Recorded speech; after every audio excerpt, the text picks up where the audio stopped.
Pronto. Já estamos no ar? Acho que sim, né? Então, boa noite, pessoal, a todos e todas. Meu nome é professor Carlos Henrique de Lucas, sou docente aqui da Universidade Federal da Bahia, do Oeste da Bahia, e com muita alegria a gente inicia essa live. Eu já vou passar para a professora Terezinha, que vai fazer as saudações iniciais.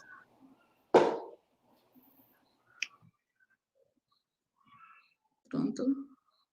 Boa tarde a todas e a todos. É com imenso prazer que hoje estamos aqui, nesta noite de festa. Uma noite de festa porque estamos hoje divulgando o nosso número 3 da revista Sussu. Antes de tudo, eu quero agradecer aos nossos ancestrais que nos permitiram chegar até aqui. Nessa saudação, saudo, então, a todas e a todos que vieram antes de nós, saudando em especial nesse dia aniversariante, Lélia Gonzalez, que nos deixa um legado, e este legado hoje também se cumpre aqui neste lançamento dessa revista. Uma revista que começou de um sonho de duas pessoas, Carlos Henrique e eu, que ele fala assim, vamos lançar uma revista? E eu digo, vamos. E aí, de uma conversa simples, nasceu, então, a Sussu. Hoje é dia de festa. Infelizmente, com toda a nebulosidade dos nossos tempos, mas nós resistimos e hoje é dia de festa.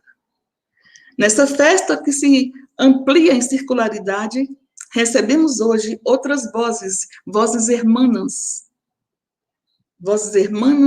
da professora Paola, da Gabriela e da Jelly, que se reuniram para lançar este volume, este dossiê, que daqui a pouco vocês terão o prazer, então, de ouvi-las.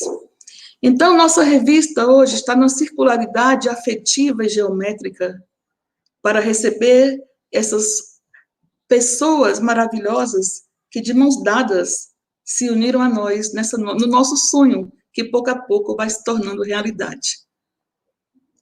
Quero agradecer, então, à nossa Universidade Federal do Oeste da Bahia, agradecer ao programa de pós-graduação em Ciências Humanas e Sociais, do qual fazemos parte, professor Carlos e eu, ao nosso grupo de pesquisa Corpos Possíveis, do qual nós somos líderes, da Sussu, do qual nós somos editores, e aqui estamos, nessa noite de festa. Falei em Lélia Gonzalez, mas em nome de Lélia, nós temos outras e outras e outros tantos para celebrar. A professora Maria Lugones, que há pouco nos deixou, e que será também o tema da nossa conversa com a professora Paula. Então é isso. Eu estou muito emocionada por conseguirmos chegar até aqui, em meio a todos os obstáculos, em meio a todas as questões que nos atravessam, né? As questões que nos atravessam nas questões imunológicas, nas questões ideológicas, mas nós resistimos, e aqui estamos para celebrar a vida. Não é isso, professor Carlos? Então, hoje é dia de festa, apesar de tudo, hoje, eu vou repetir isso de maneira, assim, muito, muito emocionada, é dia de festa. Professor. Palavras maravilhosas, professora Terezinha.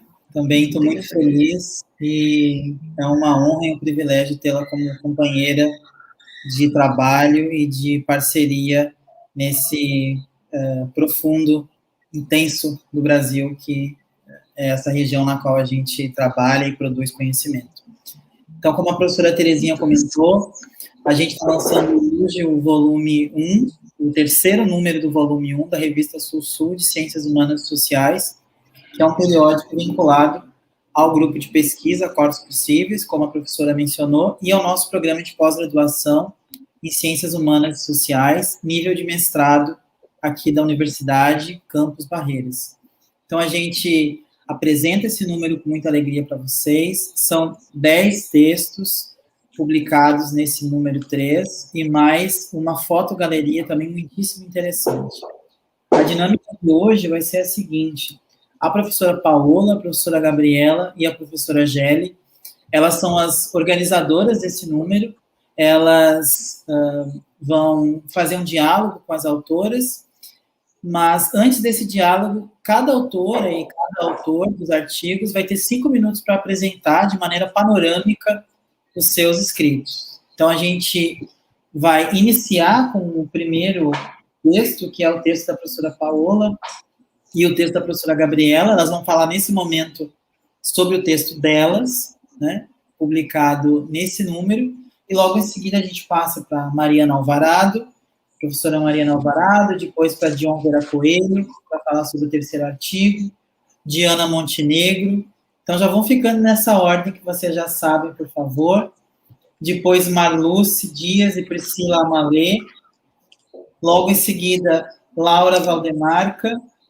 Depois, Ximenes Cabral, Laura Sarmiento, Camila Cariente e Andréia Benevides e Valéria Dias. Então, esses são os textos que a gente tem.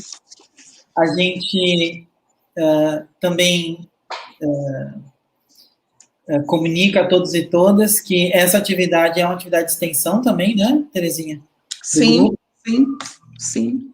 Então, quem se inscreveu já pode, depois do evento, solicitar não, vai receber um certificado de 5 horas. A gente fez essa iniciativa para vocês participarem da live e também lerem os artigos. O mais importante de publicar, né, Tere? Sim, sim. Lidos.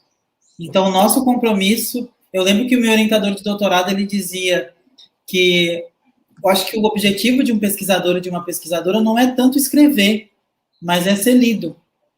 Então, a gente está feliz porque os textos estão chegando às pessoas e a gente pede que vocês leiam, que vocês comentem e participem logo em seguida. Então, a gente já está na hora, Tere, não é isso? Vamos passar Sim. Já para o primeiro texto, não é? Vamos lá. A professora Gabriela y profesora Paola ya pueden hacer su exposición de 5 minutos. Gracias. Bueno, hola, buenas tardes, boa tarde. Voy a compartir con ustedes brevemente el capítulo que escribimos con Pau, que además de coordinar el dossier tuvimos la posibilidad de escribir un ensayo. El título de nuestro trabajo es Feminismos descoloniales y saberes plurales anfibios en el capitalismo neoextractivista.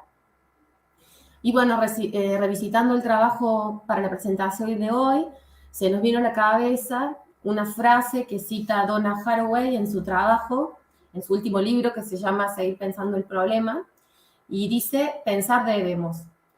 Y retomando los aportes de Arendt, habla de que pensar tiene que ver con lo que hace mucho tiempo traía Arendt, y lo retomaba Haraway como hacía antes, sobre detenernos en el presente de crisis y pensar diferente de lo que podríamos llamar un conocimiento disciplinario o una ciencia basada en evidencias, como es la ciencia positivista, que este dossier viene a cuestionar.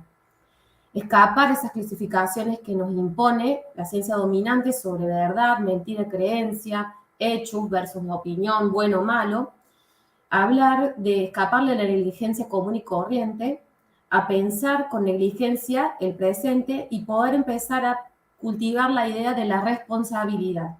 Tal vez, ¿no?, sea eso lo que la academia evita en estos tiempos, poder hacer un presente, ¿no?, pensar el presente desde otras formas de leerlo que no son solamente o estrictamente la academia.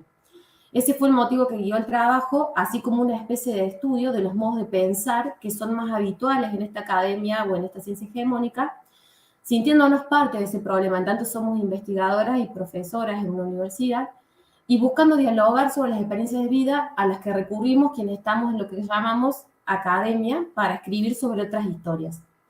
Analizamos los saberes de los cuales pensamos esas otras historias, así como los vínculos que nos enlazan con los problemas que exponemos. En ese sentido, en este trabajo estamos indagando las condiciones materiales de producción de los conocimientos, es decir, de dónde partimos cada persona para estudiar a otros o estudiar los fenómenos que planteamos, así como los saberes que ingresan y que quedan por fuera para que las personas sean consideradas sujetas de conocimiento. Para lo cual, en el trabajo, pensarnos sobre el lugar que ocupamos los cuerpos no hegemónicos en la forma de hacer conocimiento y las emociones que atraviesan o que atraviesan el saber científico académico en el marco de lo que llamamos en el trabajo capitalismo neocognitivo y neoextractivista, que tiene que ver con las formas en que el capitalismo va ingresando en los modos de producción y de circulación, que como decía Carlos, parece que nos sitúa más en pensar en la producción compulsiva de materiales teóricos y no tanto en quienes los leen y para quienes lo producimos. Entonces, partiendo de la imposibilidad de la traducción, ¿no? En que no es posible que nosotras traduzcamos las voces de actores que no están dentro de la academia, porque tenemos diferentes trayectorias y experiencias de vida, intentamos en este trabajo arriesgar, a través de la educación popular feminista, formas alternativas de diálogo y de exposición de saberes, ¿no? Asimismo, desde los feminismos anticoloniales, tratamos de pensar cómo se reproduce la matriz moderno-colonial y heteropatriarcal en el ámbito de la producción del conocimiento, así como involucramos en una política que, como parte de un esfuerzo por la descolonización del conocimiento, permita cuestionar y potenciar procesos de descolonización en pos de un buen vivir que incluya a todos los seres vivientes del planeta, es decir, no estamos pensando solamente en humanos y humanas y humanes, sino en los animales y en el planeta como un todo, ¿no? Para organizar el debate lo hicimos en 3 ejes. El primer eje que van a leer se trata de las desigualdades y privilegios que se materializan y reproducen en los modos de producción de conocimiento de la universidad, tanto como de las formas extractivistas que tenemos de relacionarnos con otras personas y con la Tierra y otros seres vivos, ¿no? Que llamamos subjetividades neoliberales, individualistas y patriarcales. Porque es importante señalar que para nosotras es el patriarcado el que crea el capitalismo y no a la inversa. Por lo tanto, el orden que hay que pensar primero es cómo ingresa el patriarcado en el conocimiento. Un segundo eje es un debate que se relaciona con las formas coloniales del conocimiento académico y militante feminista argentino, pensando, ¿no?, las desigualdades y privilegios que reproducimos las activistas y teóricas, porque en esto que le llamamos anfibio, porque todas ocupamos diferentes posiciones en diferentes campos, pero a la vez somos una misma cosa. Y finalmente, rastreamos formas de acceso y organización de la educación del activismo que garanticen la pluralidad de voces y cuerpos, así como la ruptura con la repetición de la colonialidad del ser, del saber y del género, ¿no? Entonces, a lo largo del trabajo vamos a estar cuestionando cómo afecta el capitalismo nuestra sensibilidad cultural y nuestras formas de sentir, comprender y conocer el mundo. Y también vamos a plantear esta problemática, sobre todo del problema que tenemos a la hora de tener que pensar para poder pensar. Eso significa que en este orden, que es, como dije, capitalista, heteropatriarcal y especista, entre otras ecocidas y otros nombres que le podemos poner, hay que hacer un movimiento de esfuerzo de pensar para poder pensar, o sea, darme cuenta que estoy en un estado de alienación o de este, que decía al comienzo, de esta lógica de reproducción sin reflexión del orden, para después poder pensar formas alternativas. Y finalmente, poder salir de lo que dice Simpson, que es un activista indígena, de los movimientos de extracción y asimilación que hace la academia, es decir, toma saberes subalternos y a la vez los traduce en una asimilación en la académica, por lo tanto dejan de ser esos saberes que queríamos poner en circulación. Y por el otro lado, la necesidad de empezar a pensar sobre una rehabilitación, es decir, cómo poder hacer vivible este mundo, ya sea la academia, la universidad, la militancia, donde sea que nos situemos, tratando de recuperar o de hacer un movimiento de recuperación de los mundos dañados, pero aún vivos y que estamos viviendo, o sea que están en curso. Y esto significa hacer un desaprendizaje de lo aprendido, es decir, 2 movimientos, desaprender lo que ya hemos aprendido y crear nuevas formas. Gracias. Gracias, Paola. Gracias, Gabriela, por la exposición. Entonces, buenas noches a la gente que de habla española, castellana, que sean todas las personas bienvenidas. Agora a gente vai escutar a exposição da professora Mariana Alvarado, que tem 5 minutos para falar sobre o texto Quehaceres teóricos en los desanudos o desnudos feministas que ligan academia y activismos.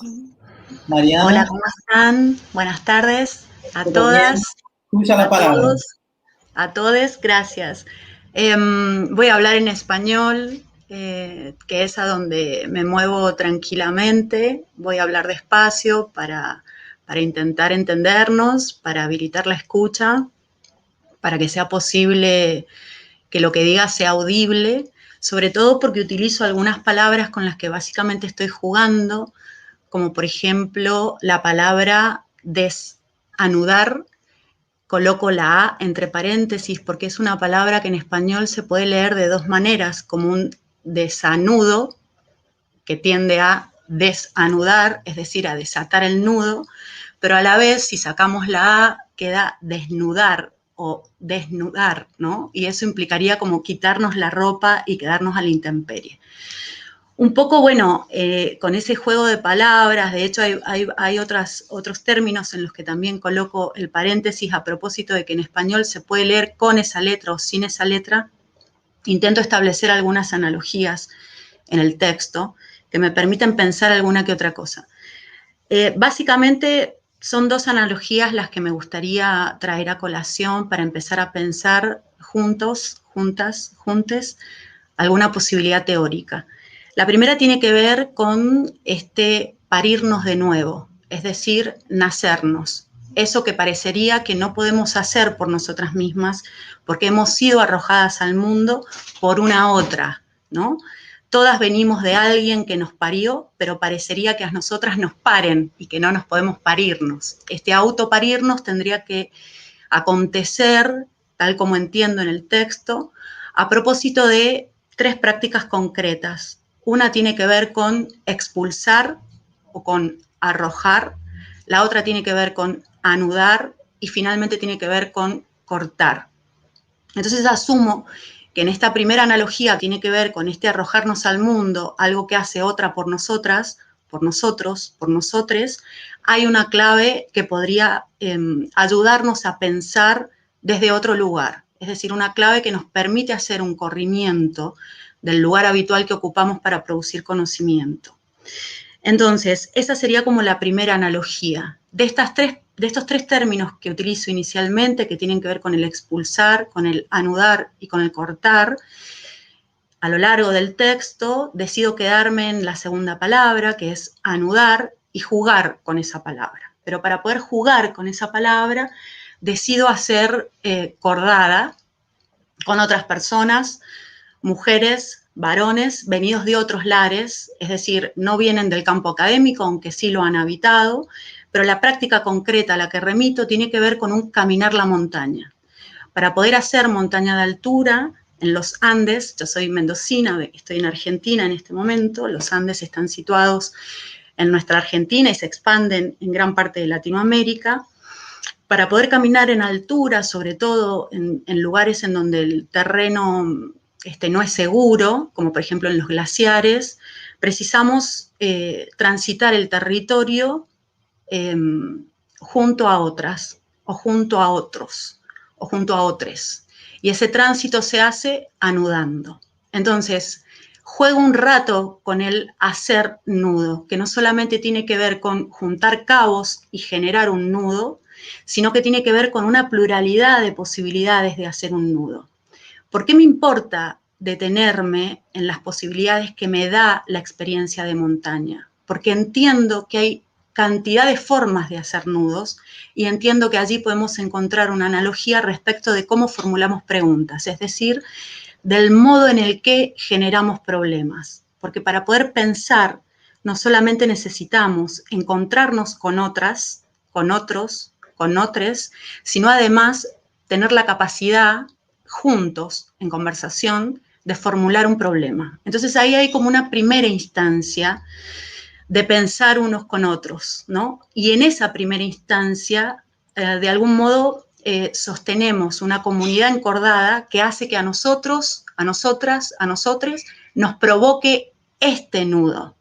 El brete epistemológico es que la cosa no se queda ahí, porque en verdad de lo que se trata es que en conversación seamos capaces de articularnos para desatar el nudo, es decir, para desanudar, es decir, para colocar el nudo a la intemperie. Y entonces eso que el nudo cubría en una primera instancia y que se mostraba de una primera manera tan embretado, ¿no? Y tan estiradito y tan limpito. Yo digo allí en el texto, cuando converso con otros que hacen montaña, como los que hacen glaciar, pero también con aquellas otras que se vienen del agua, porque los nudos también vienen de la náutica, cuando converso con ellos dicen que al momento de hacer el nudo tiene que estar limpio, ¿no? El nudo tiene que verse estéticamente bien formado. Tiene que advertirse que allí hay un orden. Entonces, pensemos esto en relación a la formulación de las preguntas o pensemos esto en relación a cómo formulamos un problema. Y pensemos esto en relación a que no alcanza con que detectemos el problema o nombremos el problema o explicitemos el problema y lo visibilicemos entre nosotros, sino que además hay que generar la posibilidad de desandar ese nudo para desatarlo. Entonces, sin espoliar el artículo, porque tampoco es como para contarles todo, sino la idea sería una invitación para que se arrimen a él y lo caminen conmigo, lo transiten y hagamos cordada en esa escritura. Lo que me interesa señalar finalmente tiene que ver con este hacer cordada, que en principio aludiría a una política de las articulaciones, y eso es inmediatamente a lo que deriva, digamos, mi artículo, a esta posibilidad de que las articulaciones se hacen no solo porque hay cuerpos allí que están involucrados en un determinado brete, no solo porque hay un problema o una pregunta teórica que hay que desanudar, sino porque efectivamente hay cuerpos que están implicados y en este sentido la interseccionalidad nos atraviesa completamente porque el nudo, el brete, el problema siempre tiene que estar situado y en contexto. Por lo tanto, nunca podríamos hacer, o al menos desde esta perspectiva, un problema teórico que no tenga cabida o anclaje en el territorio por el que estamos transitando. Entonces, en un principio, esta política de las coaliciones, ¿no?, nos atañe inmediatamente desde la corporalidad o desde la materialidad, es decir, desde la urgencia inmediata que nos atraviesa en este territorio que estamos intentando habitar juntos. Y por otro lado, propongo una epistemología del tacto en el sentido de que hay otras sensibilidades, otras porosidades, otras afectaciones que requerirían el desnudar, el desanudar, el desatar el nudo, que no tiene que ver inmediatamente con una racionalidad puesta allí. Las chicas que me precedieron en esta presentación hacían referencia explícita a la academia y al modo en el que habitualmente formulamos para la academia, desde la academia y con la academia, ¿no?, apelando a la neutralidad y a la objetividad, sino que aquí se involucran otras afectaciones, otras afecciones, otras porosidades, otras pieles, otro táctil, otro tacto, que tiene que ver concretamente con el empezar a pensar desde otros lugares, empezar a hacer desde otros lugares, habilitar la escucha desde otros lados.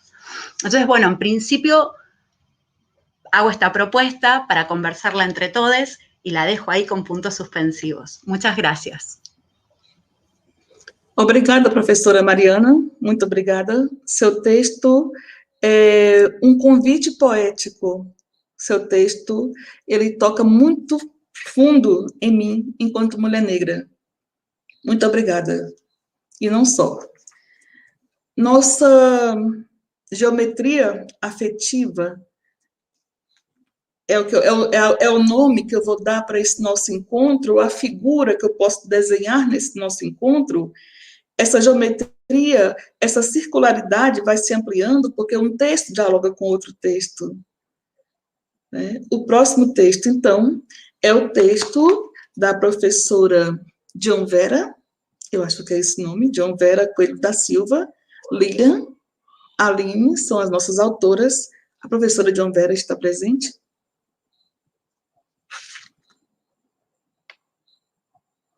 Ainda não? Então, nós vamos dialogar com a professora Diana Ribeiro, com seu texto As Ondas Feministas, Continuidades e Descontinuidades no Movimento Feminista Brasileiro. A professora Diana está presente aqui no nosso círculo. Olá. Muito bem-vinda, professora. Olá. De antemão, eu queria parabenizar pelo texto, pelo tema didático, muito didático, histórico. Parabéns, professora. Meus parabéns. Posso começar? Sim, com a palavra, professora. Obrigada. Bom, muito feliz por estar aqui. Esse artigo foi construído por mim, Diana, juntamente com a professora Sara e a professora Conceição Nogueira, que são minha orientadora, a professora Conceição, e co-orientadora, a professora Sara. Eu estou no doutorado em psicologia. O artigo se intitula As Ondas Feministas, Continuidades e Descontinuidades no Movimento Feminista Brasileiro. Esse artigo ele faz parte de uma pesquisa ampla, né, de doutorado, e nós investigamos no doutorado as narrativas feministas sobre o corpo no atual contexto brasileiro. E quando nós iniciamos esse processo, há cerca de 2 anos e meio, nós percebemos essa necessidade de identificar a característica dos movimentos feministas no Brasil, para além desses referenciais mais generalistas. Nos surgiu a questão, devemos pensar o movimento feminista no Brasil a partir da ótica das ondas, que a gente, enfim, encontra bastante, né, nos referenciais nacionais e internacionais sobre os movimentos feministas. E aí percebemos que adotar essa ótica significava também adotar um discurso hegemônico, né, que não reconhece as distinções das experiências enfrentadas por muitas mulheres nas diversas partes do globo. Então, essa questão, ela nos permitiu enxergar o quanto essa linha do tempo, digamos assim, ela é confusa quando nós analisamos contextos de países com histórias distintas daqueles que são originalmente pensados, né, por essa forma de se construir essa linha do tempo dos movimentos feministas, particularmente o eixo europeu e estadunidense. E aí isso deixa evidente que ela pode não ter muito a dizer sobre algumas realidades. Então, nós identificamos ao longo do processo dessa pesquisa as continuidades e descontinuidades na luta de mulheres no Brasil, e mapeamos também as transversalidades entre essas ondas feministas, né?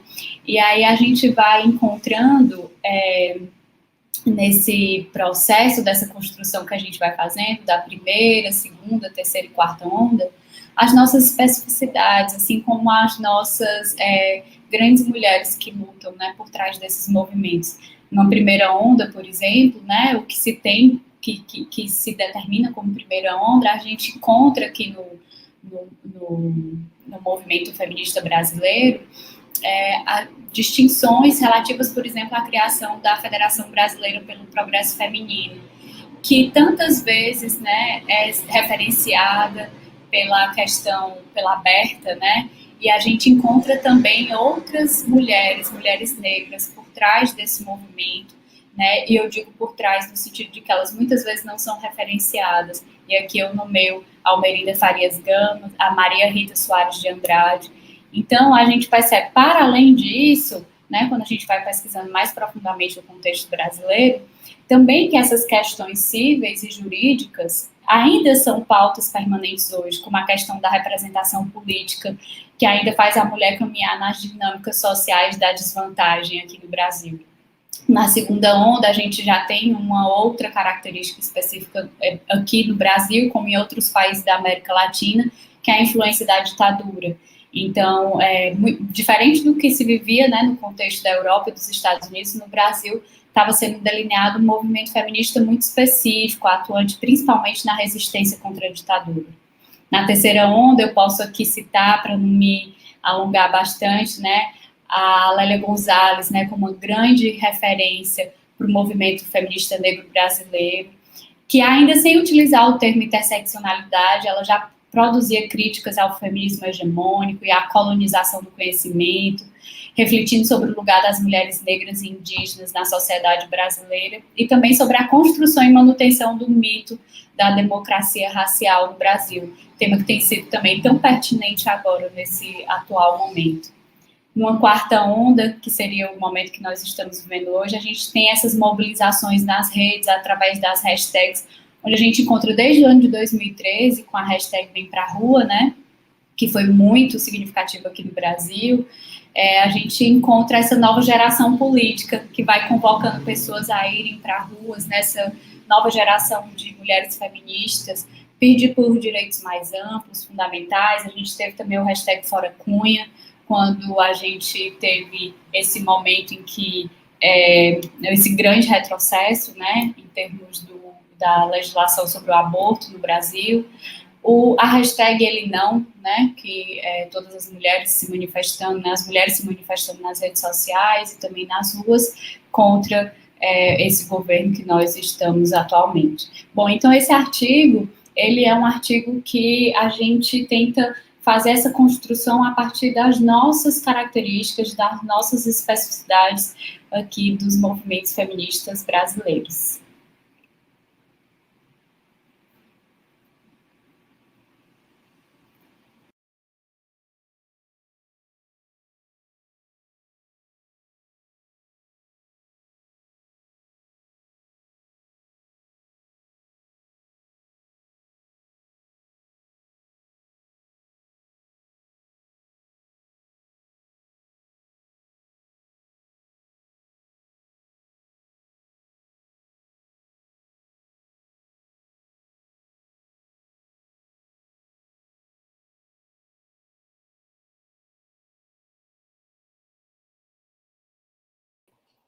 Vocês não estavam me escutando, né? Agora sim. Muito bem. Estou cheio de celulares aqui, de equipamentos, das pessoas me avisando o que não está funcionando. Obrigado, colegas, companheiros e companheiras. Então, eu estava agradecendo pela apresentação da pesquisadora sobre o texto sobre as ondas feministas. Um belíssimo texto que nos ajuda a pensar para além de uma historiografia canônica sobre o movimento, ou os movimentos feministas, né, que insere complexidade nesse debate. Eu gostei muito desse texto, porque, de maneira geral, nas pesquisas e nas investigações sobre o feminismo, sempre se tem uma narrativa, enfim, uma narrativa que se quer a correta, e esse texto, ele consegue colocar uma problematização muito grande nisso. O próximo texto, ele se chama Contribuições e Compromissos, Perspectivas Feministas, Decoloniais e História. São 3 as pesquisadoras, autoras desse texto. Marluce Dias Fagundes, acho que ela está aí já, está. A outra autora desse texto é a Priscila Almalê, e a terceira pesquisadora autora deste texto é Miriam Vieira. Acho que quem vai apresentar agora, representando esse texto, é a Marluce e a Priscila. Então, a palavra é com vocês. Oi, boa tarde. Eu não sei se vocês estão me escutando. É possível alguém confirmar se está escutando? Ah, ótimo. Bom, então eu sou a Marluce Fagundes, sou uma das autoras, então, desse artigo que o professor Carlos já intitulou. Esse artigo, então, foi uma escrita minha, da Priscila e da Miriam, né? Ele partiu, então, de um exercício a partir de uma disciplina dada pela professora Miriam, né? Que era uma disciplina sobre feminismos decoloniais e teorias do Sul. Então, a gente fez esse esforço, esse exercício para trazer para a história. Nós somos 2 historiadoras, a Miriam também tem a formação inicial como historiadora, então acabou casando a escrita de nós 3. Bom, tanto eu como a Priscila, a gente trabalha dentro da história com história da justiça, a partir dos estudos de gênero, inicialmente, trabalhamos com a questão principalmente da violência de gênero, que é o que cada uma vem se aprofundando em suas pesquisas de doutorado de alguma forma, né?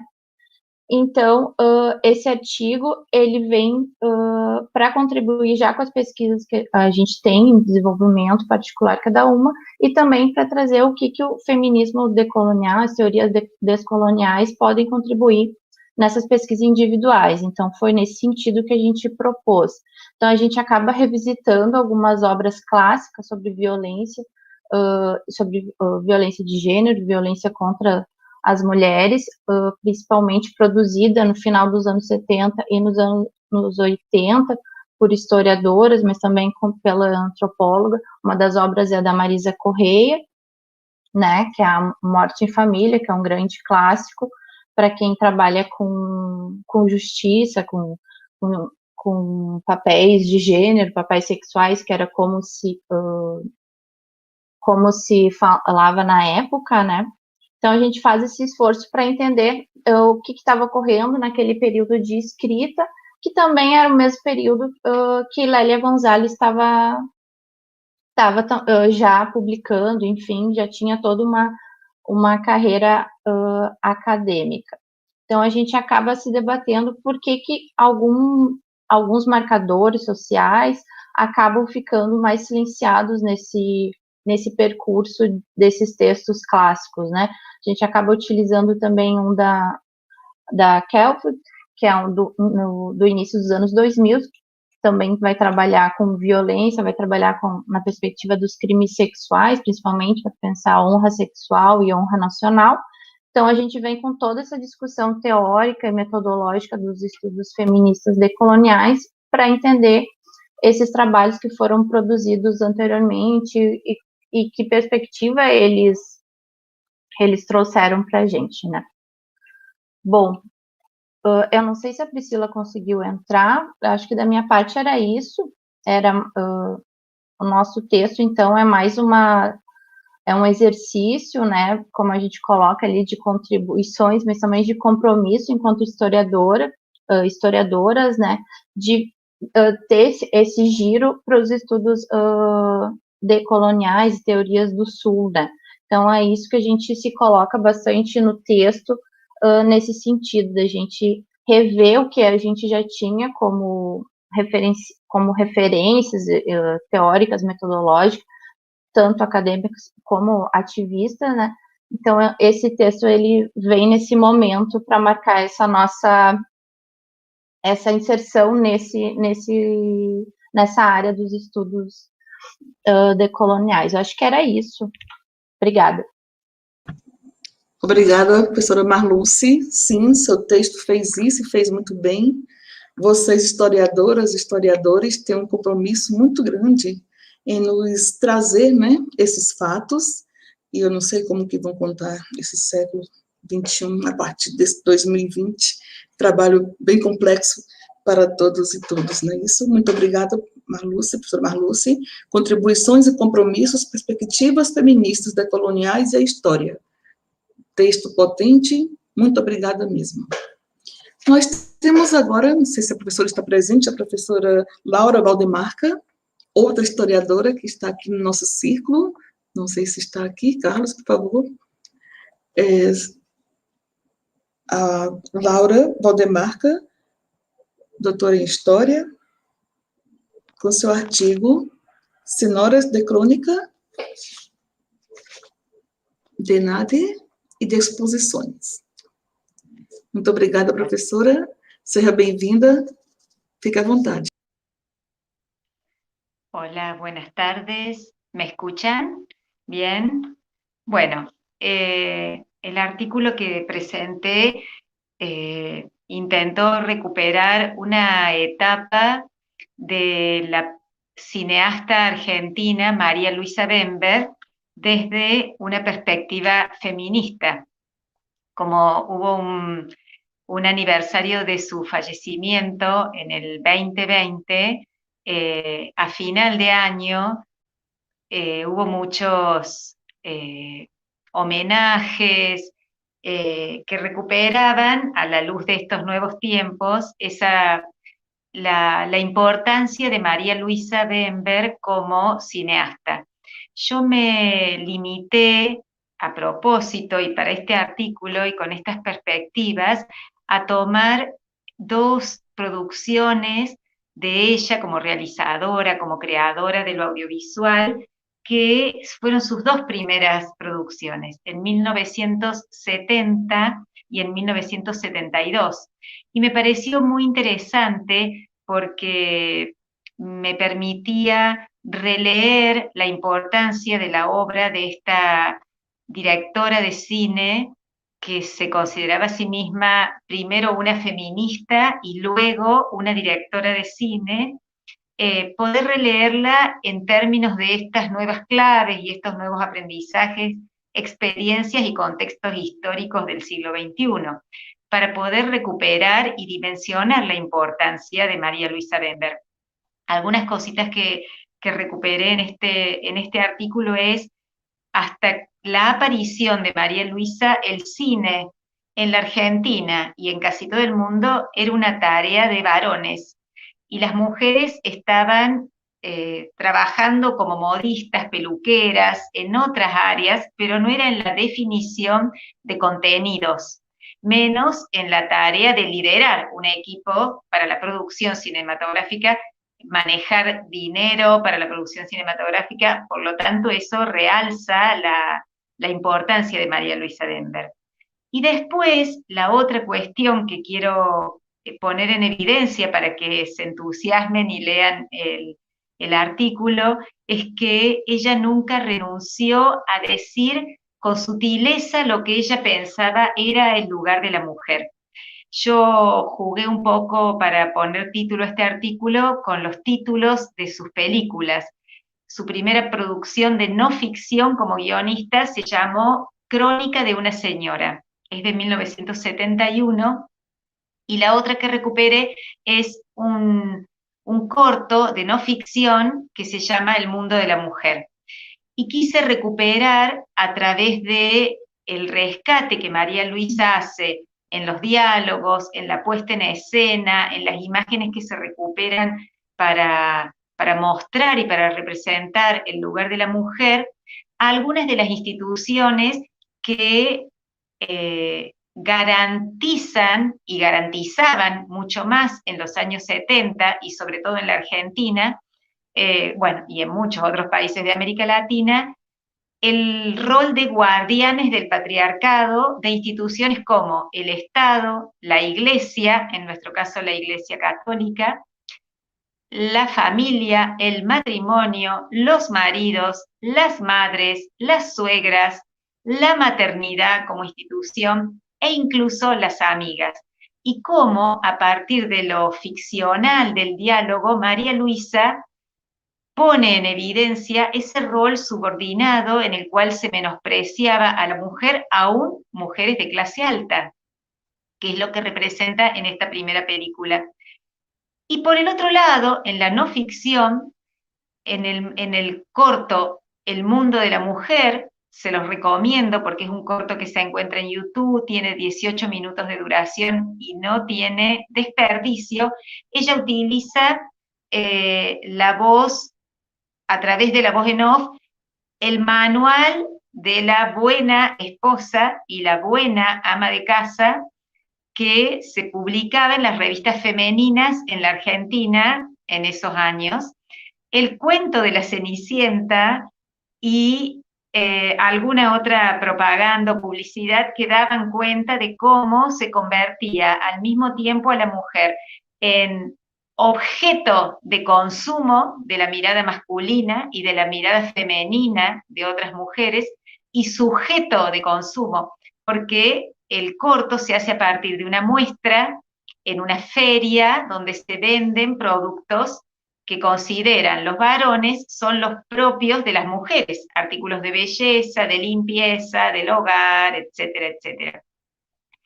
Y el objetivo de María Luisa, ella lo expresa en entrevistas posteriores, es generar discusiones desde su mirada feminista, generar discusiones especialmente en las mujeres.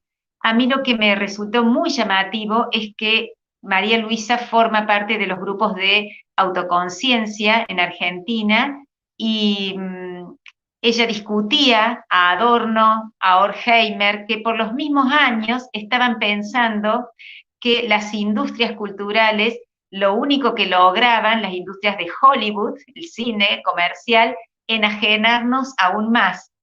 Entonces me pareció muy interesante recuperar su obra en estos años primeros de los años 70. La Argentina estábamos en dictadura y casi toda la obra de María Luisa se produce en dictaduras militares.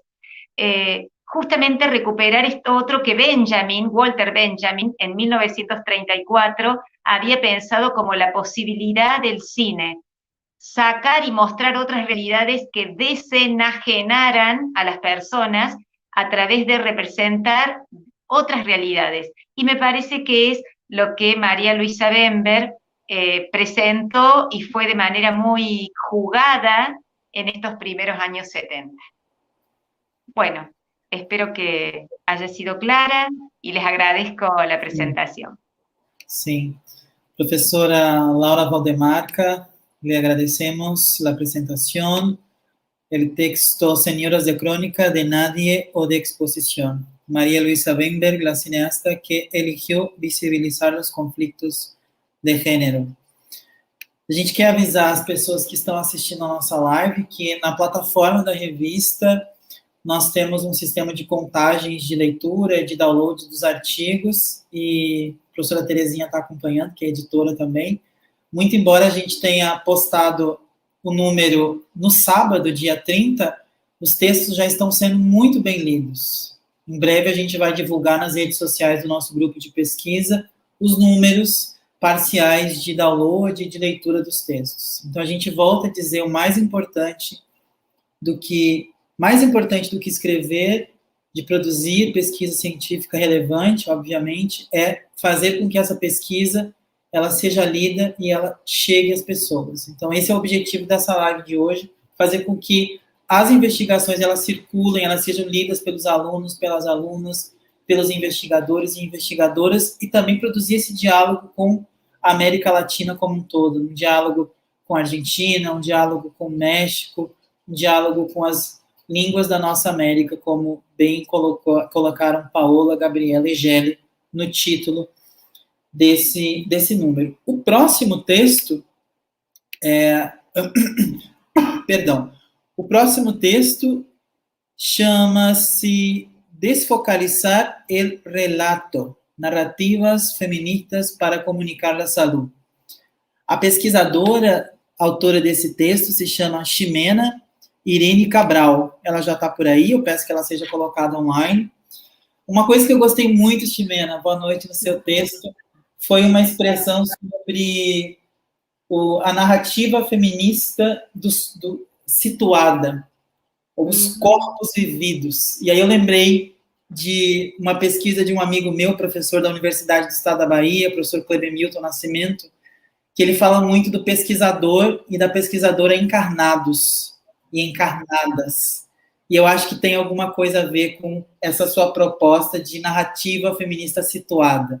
Então, fique à vontade, você tem 5 minutos para fazer sua exposição. Bueno, Carlos, Terezinha, Paola, Gabriela, muito obrigada de poder ser parte del dossier.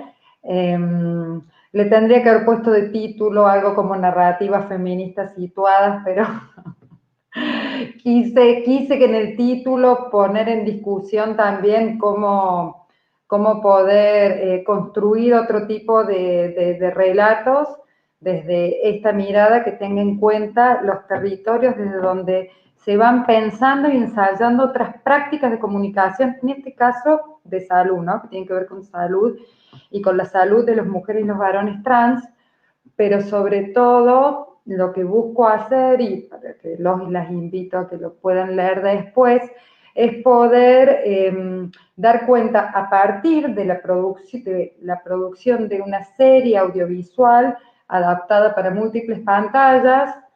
Por ejemplo, en Córdoba está disponible en todas las redes sociales, se llama Territorio de Salud, para que después puedan entrar y ver de los que les comento ahora, pero también en el canal de la universidad, porque me parece que como comenzó también este encuentro, hacemos investigación, en mi caso también dirijo y creo producción de contenidos comunicacionales desde una mirada feminista, sobre todo, ¿no?, para que pueda circular.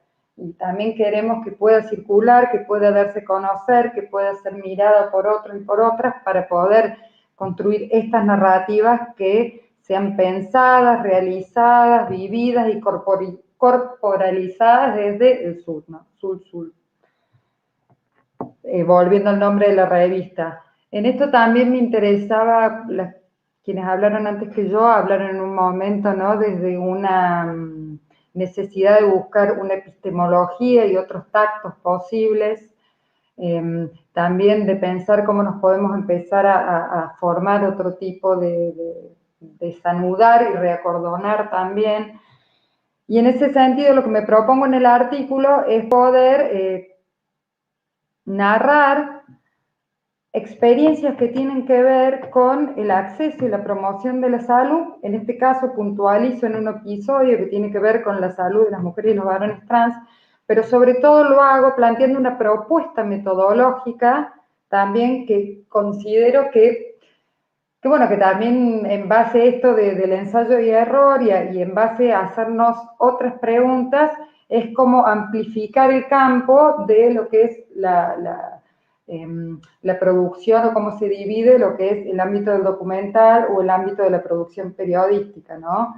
E incorporar a autoras, por ejemplo, como Silvia Rivera Kusikanski, que habla de una forma metodológica de cómo aproximarse a los territorios del campo y construir conocimiento, y ahí lo que intento hacer es ponerla a jugar también en cómo construir estos relatos, ¿no?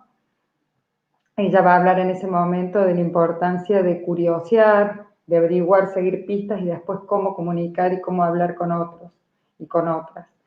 Bueno, eso se los dejo en suspenso para que lo puedan buscar y ver ahí, pero también quería referirme en esto del título y cuando pensamos en cómo podemos hacer para desfocalizar el relato, y sobre todo relatos que tienen que ver con la promoción y acceso a la salud, cuando sabemos que el campo de la salud generalmente ahí también hay otra colonización fortísima en cuanto a una perspectiva de abordaje, sobre todo de comunicación, que tiene que ver con un modelo antropocéntrico, que tiene que ver con un modelo biologicista, que habla siempre desde las grandes ciudades, que tiene en cuenta que es antropocéntrico también, ¿no? No considerados en ambientes y en entornos. Entonces ahí lo que propongo también, en principio, es desde esta narrativa, que sea una narrativa feminista, y no solamente y que es muy importante a la vez, que protagonicemos las mujeres en los lugares de ser las quienes preguntamos, las mujeres y las minorías, quienes somos las fuentes más responsables, a quienes indagamos dentro del campo científico y también dentro del campo de la acción colectiva, que la noción de salud colectiva, cada una de estas integrantes son centrales, sino también porque me parecía que hay una disputa ahí que es muy importante que empecemos a dar sobre lo que es las pantallas y la construcción de relatos donde haya mujeres, para no solo ya corrernos, ¿no?, de esto que tiene que ver con este alfabeto violento y este ojo caníbal con el que se representan las mujeres y las diversidades, sino también, si bien en un momento fue muy necesario poder hablar de todo lo que son los abusos, las violencias y las víctimas, también hacer seguir recorriendo estos caminos y también mostrar historias donde las mujeres y las diversidades somos quienes protagonizamos,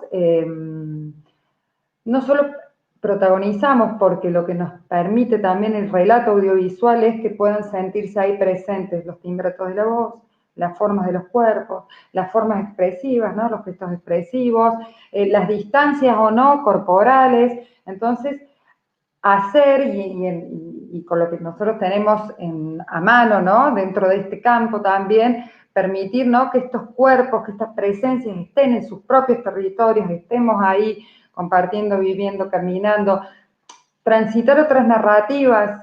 Ahí hay una cita que me encanta, que siempre la nombro, que viene del seno feminismo, que es libres de la infección de la pureza, ¿no?, viendo con todos los claroscuros, con todas las posibilidades, con todas las limitaciones, con todos los conflictos que están en los territorios, pero a la vez las experiencias, las soluciones, los caminos, los horizontes, que al menos en este tiempo, y por estos tiempos, es donde me sigue interesando pensar y situarme aporte. Y más desde el campo del periodismo y la comunicación, que muchas veces son tomadas como si fueran géneros menores o prácticas que se pueden hacer así nomás, ¿no?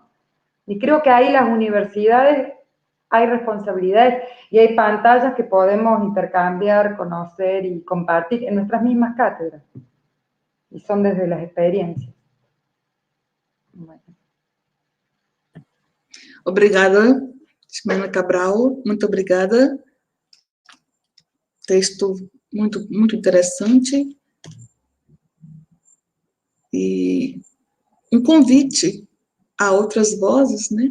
Um convite a outras escritas nesse diálogo com o volume 3 da nossa Sussu. Todos os textos estão abertos a esse diálogo, a essas outras vozes. Muito obrigada, Ximena Cabral. Vamos voltar ao artigo 3, das pesquisadoras John Vera, Lívia e Aline, né, John Vera Coelho da Silva, Lívia Lino Neto, Aline Acursi. O texto do artigo 3 é da opressão comum à interseccionalidade, reflexões em primeira pessoa. John Vera está presente? Estou aqui. John Vera, é esse nome mesmo, John Vera? É John Vera que se chama. John Vera, desculpa então, John Vera. Seja bem-vinda. Obrigada. Fique à vontade. Então tá, boa noite a todas, todos e todes. Primeiro, então, eu quero agradecer a participação, então, da minha orientadora Aline e também da minha colega Lívia, que construíram esse artigo junto comigo, e a gente traz aí algumas reflexões, né, algumas contribuições para pensar o feminismo negro e também de que forma, né, ele foi se fazendo.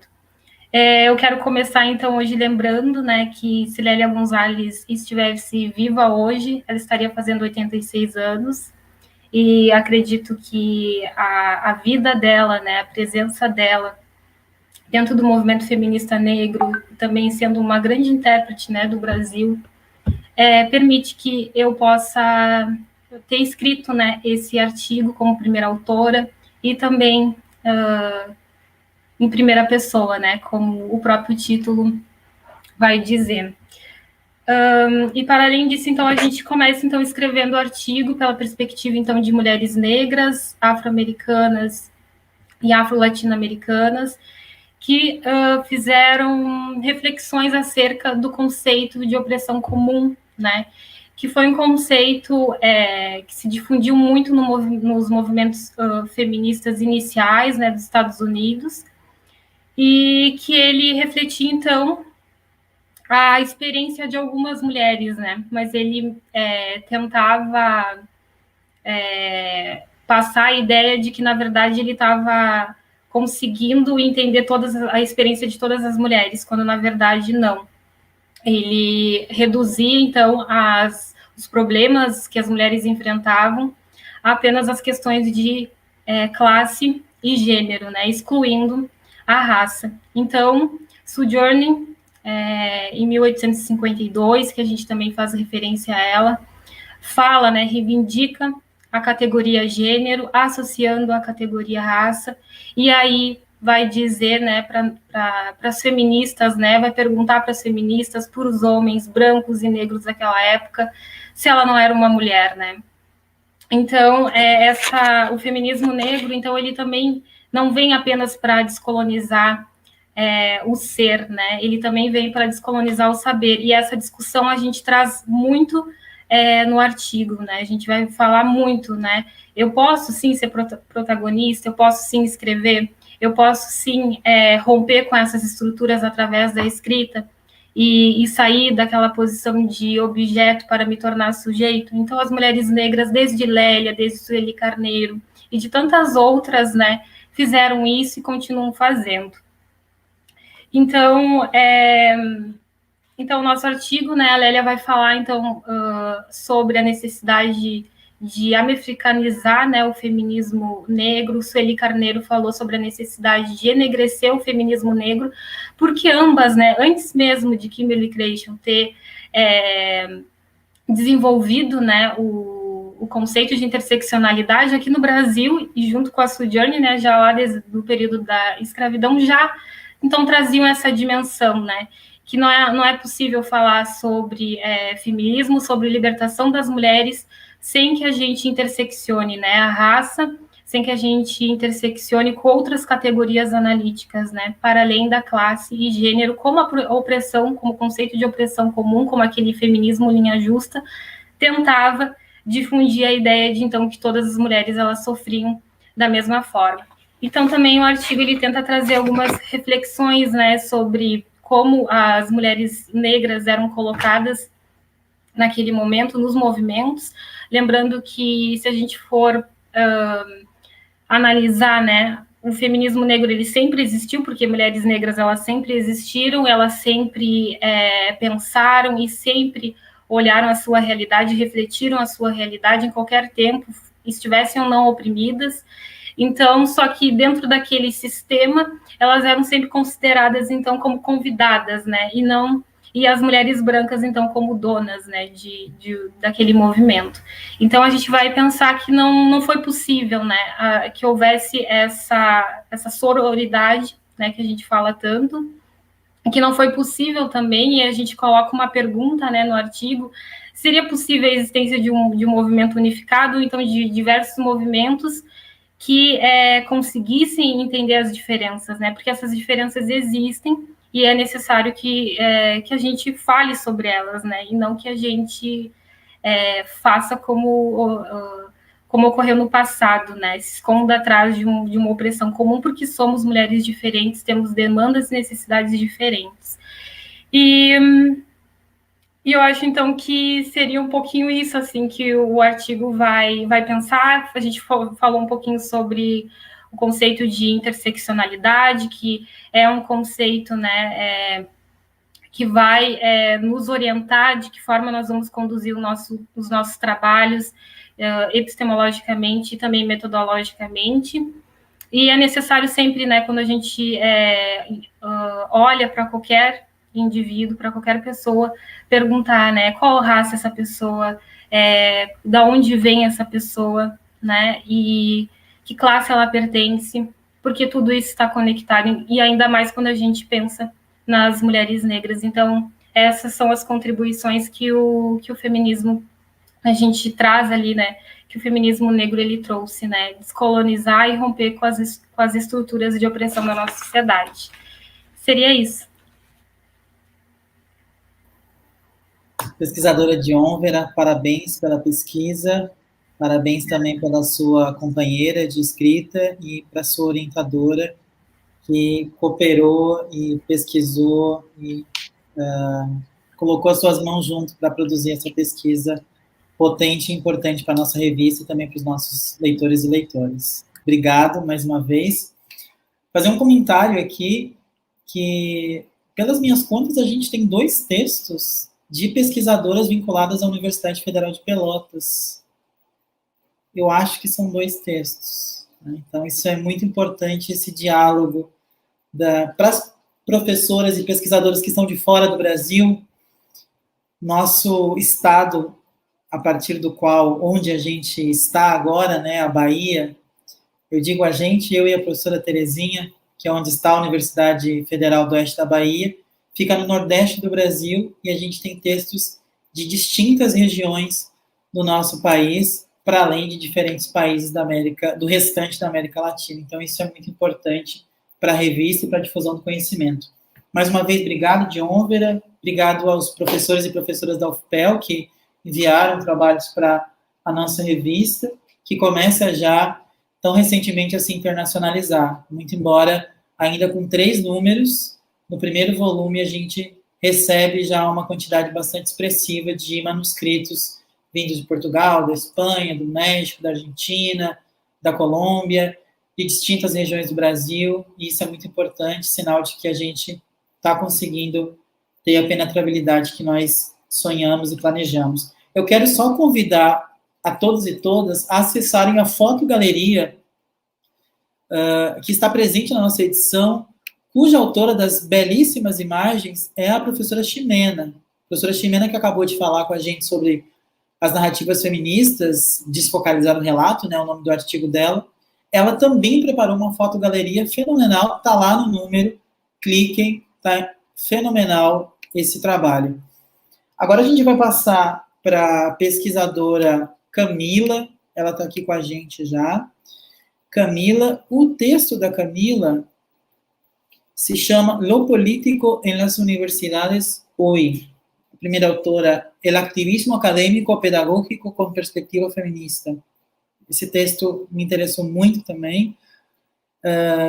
Além da professora Camila, a gente tem Florência Maria Pérez, que também é uma das autoras. Então, eu já passo a palavra para Camila. Bem-vinda.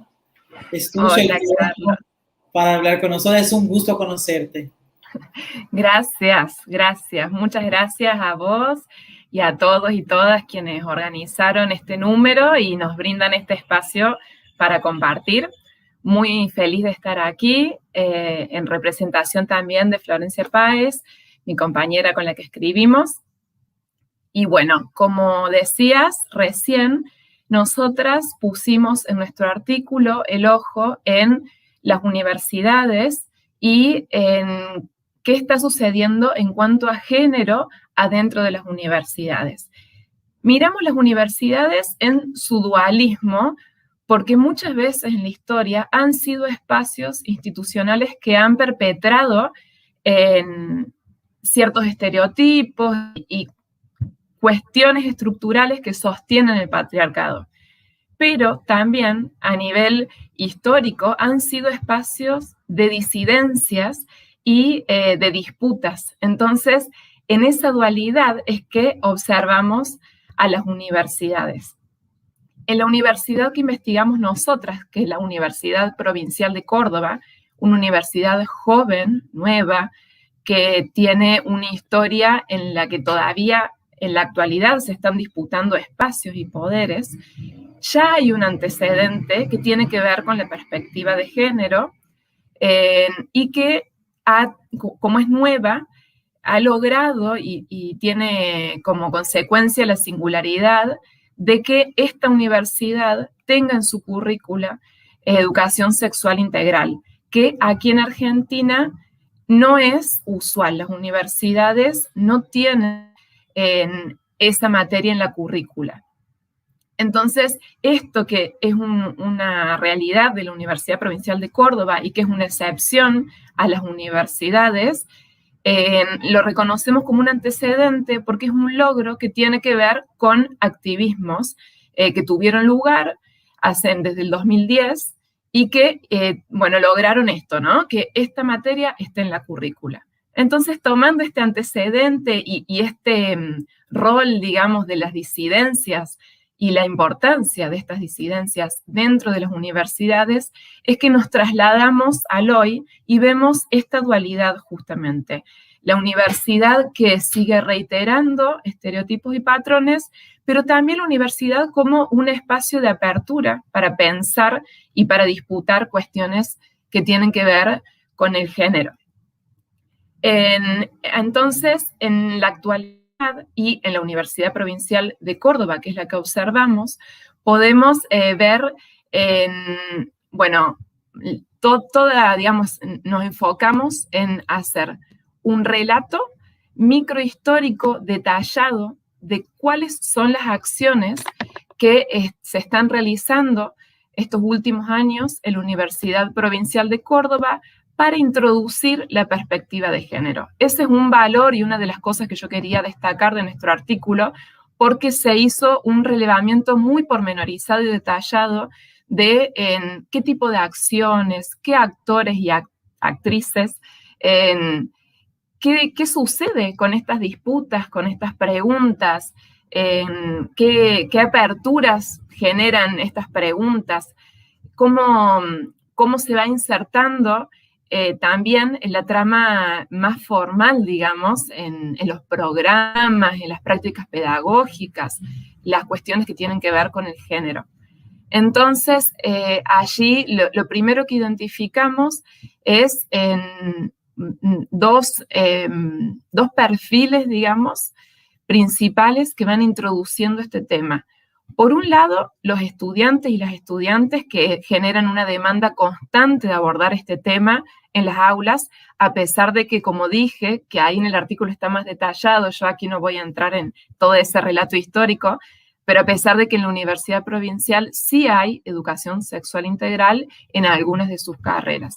Pero así todo, los estudiantes generan demandas constantes de abordar este tema, de hacer relaciones con lo que están viendo, el contenido teórico, digamos, de las materias, también en una coyuntura histórica aquí en Argentina, con estos últimos años de un activismo muy intenso, muy efervescente, muy pujante, y con la reciente aprobación de la IVE, ¿no? De la interrupción voluntaria del embarazo.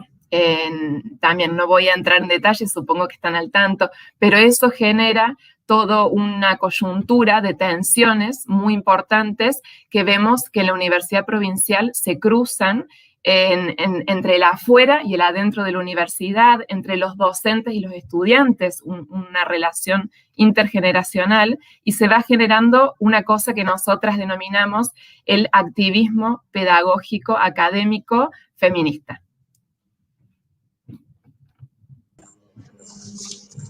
Obrigada, pesquisadoras. Camila, Florência, obrigada por enviar seu texto a este dossiê tão potente. Muito obrigada mesmo. Restabelecendo agora a nossa ordem, nós vamos para o oitavo artigo, Maria Laura Sarmiento, o artigo intitulado Vozes Invisíveis e a Ética de Correr Riscos. A pesquisadora Maria Laura está presente? De antemão, peço desculpas, a ordem agora foi restabelecida. Fique à vontade. Hola, ¿cómo les va? Bueno, en primer lugar agradecerles esta oportunidad de poder estar acá y el laburo hermoso que han hecho todos los que han estado por acá, Carlos, Teresina, Pau, Gaby, Yeli, muy hermoso. Así que felicitaciones y especialmente a los editores de la revista, bueno, que es un laburo que está bonito para seguir acompañándolo así. Y Teresina, encantada con tu modo de hablar. muy, muy amoroso. Está bonito poder en estos ámbitos académicos poder tener esta recepción. Así que bueno, felicitaciones. Voy a ser muy breve, simplemente como para introducirles en algunas cuestiones. Les voy a repetir el título en español, que es Voces Invisibilizadas y la ética de correr riesgos, y que lo escribí, así hablando muy en primera persona, habitando los territorios, así como arquitecta, como investigadora y como feminista de nuestra América. Y que eso, metido entre la gente así, surge este artículo con muchísimas preguntas. Y este artículo es como la redacción de un encadenado de preguntas, que no son las respuestas lo que lo escriben, sino un ensayo metodológico, epistémico, de una construcción colectiva de conocimiento. Entonces, que no solo hacen a la teoría, sino que son la respuesta frente a un vacío de la acción. ¿Qué hacemos frente a ese vacío de la acción? Uno de los títulos que me gusta es Esquizofrenia y organización como práctica investigativa, porque justamente cuando estamos en los territorios, cuando estamos metidas en ese hacer con otros, es que el proceder científico y positivista queda así, en la nada misma, y entonces la construcción del conocimiento es a partir de epistemologías vivas, le digo yo, porque tiene que ver con los saberes y los conocimientos que son traídos por las mismas mujeres, por los mismos cuerpos encarnados, son sabidurías encarnadas, y eso es lo que va construyendo y haciendo cuerpo en los territorios. Entonces, ¿esto qué implica, estas epistemologías vivas? Pensar en movimiento, razonar prácticamente, razonamientos prácticos, un entrenamiento a la investigación flexible y adaptativa, porque lo que una trae para hacer se desarma con otras, y eso es lo que está bueno, y ese desarme es lo que tiene potencia creativa. Entonces, es un entrenamiento a lo flexible y a lo adaptativo. Y también se trabaja con la variable de lo impensado, porque aparecen emergentes todo el tiempo, y eso, el desafío es incorporarlos, mirarlos y no silenciarlos, no dejarlos al costado, sino hacer cuerpo con esos emergentes y esos inesperados que van saliendo. Entonces, la apuesta es materializar la potencia de los encuentros, trabajar la informalidad, porque creemos firmemente que en esa informalidad es donde hay mayor arraigo con la vida. Es lo informal lo que tiene esta cosa que todavía no está ni siquiera palabrada. Entonces, poder poner ciertas narrativas en eso que no sabemos cómo llamarle, tiene que ver con trabajar con la informalidad. Promover la gesta de alianzas insólitas, porque también creemos que es en los encuentros con otros donde se expande el mundo, y todos los mundos, no solamente el del conocimiento. Así, en esta seguidilla de preguntas existenciales, de estar trabajando, investigando, haciendo con otros, otra de los títulos es la legitimidad de los por qué y las narrativas que dictan la acción. Entonces, por ejemplo, una de las preguntas que me la hago constantemente, y esto muy a título personal, es ¿cómo hacer para que la técnica no sea una herramienta al servicio del amo?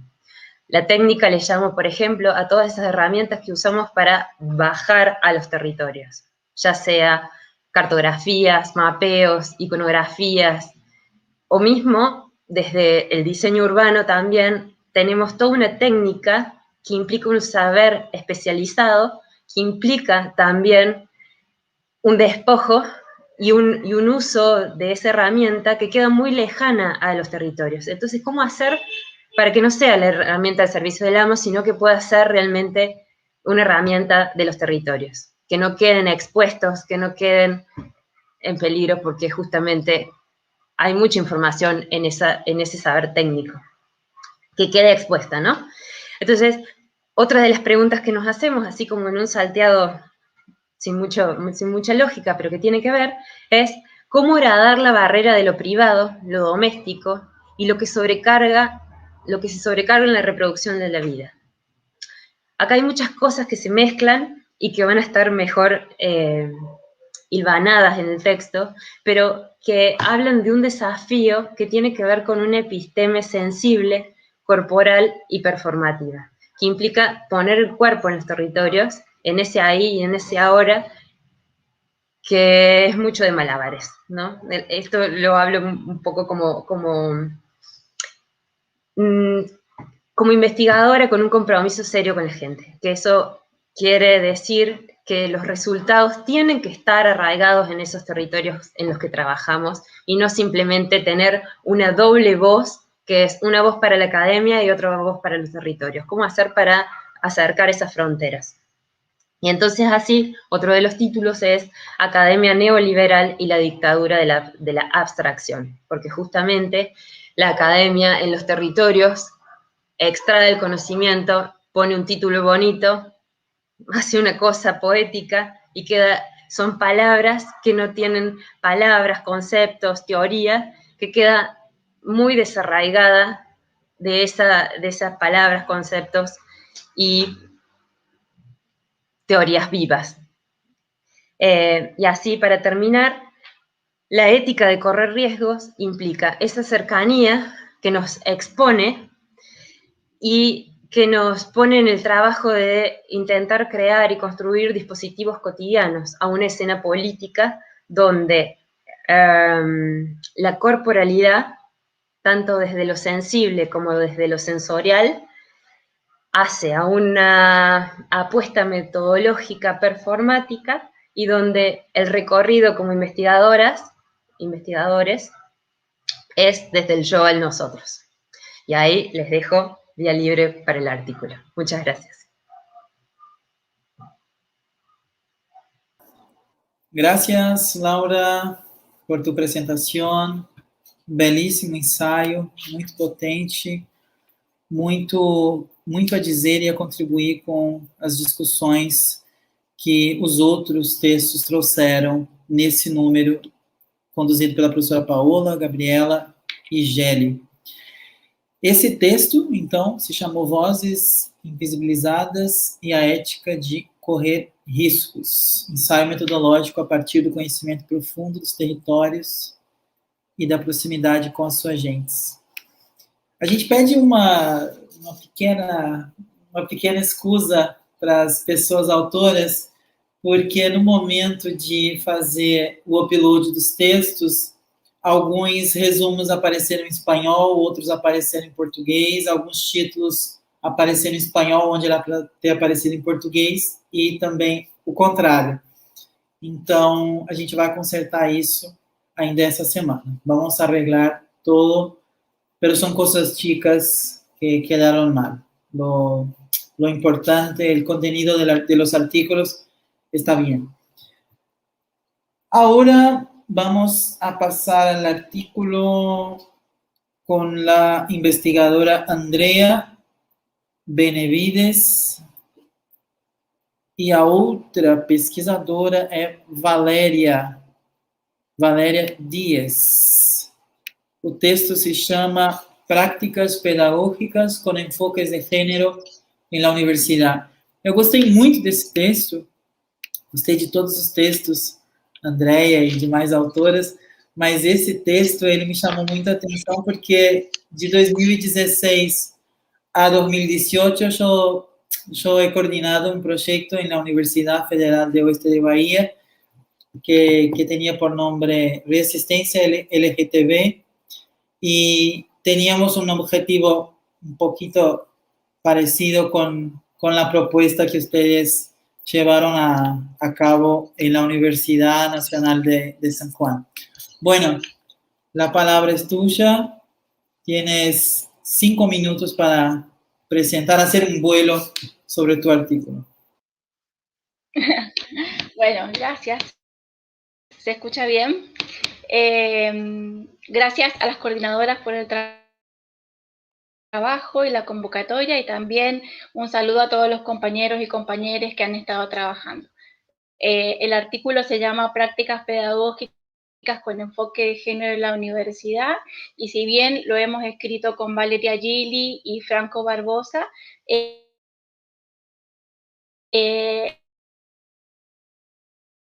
también estuvo el diseño y la aplicación a través de todo el equipo, que es un equipo multidisciplinario compuesto por docentes, investigadores y estudiantes.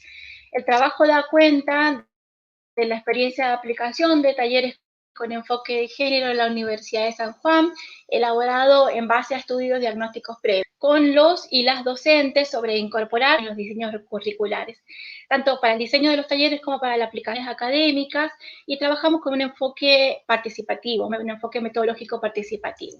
Este artículo nos permitió, por una parte, contar, digamos, la aplicación de los talleres dentro de la universidad, repensar también algunas cuestiones más profundas de las prácticas educativas, e imaginar en la universidad como un territorio de intervención.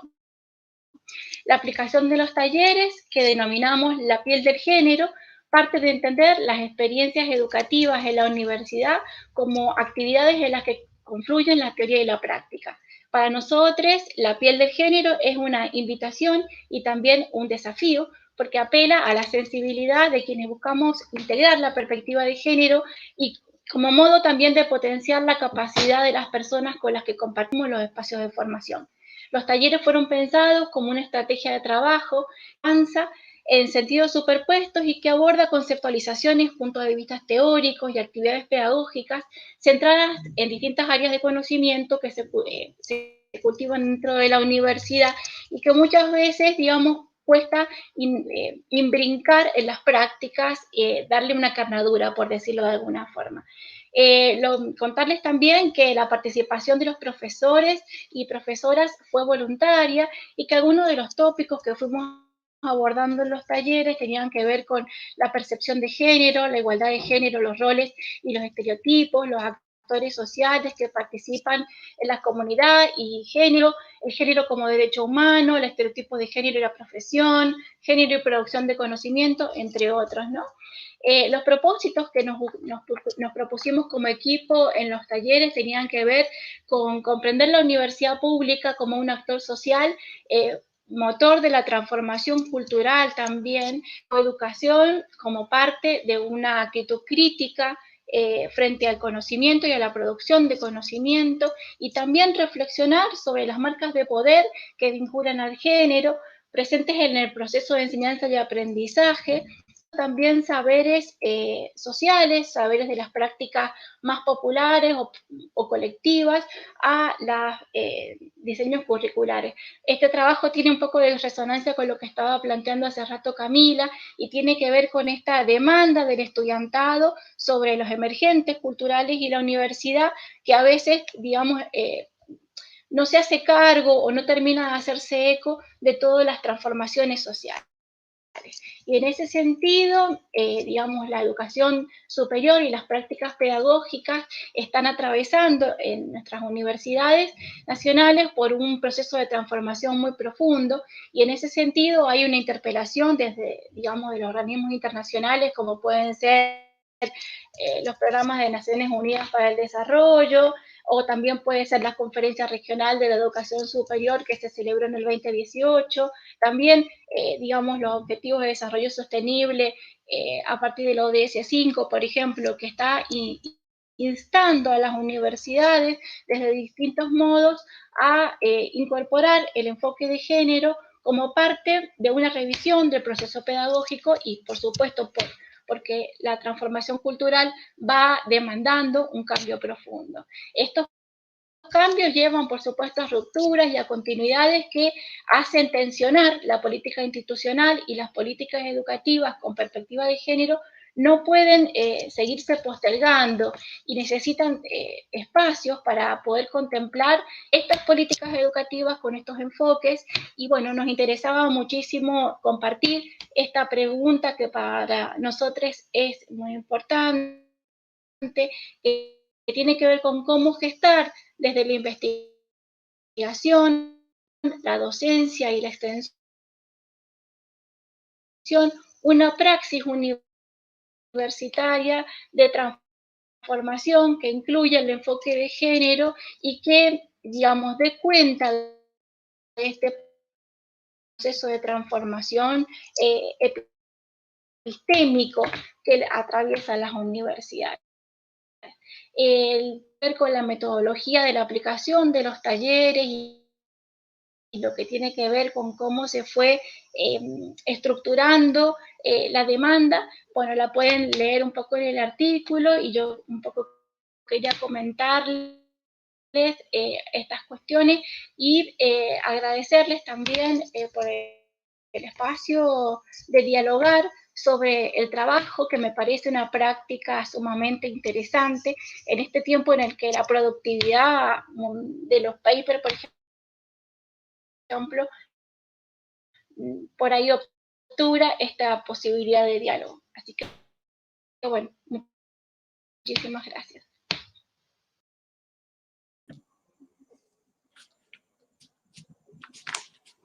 Obrigada, Andréa.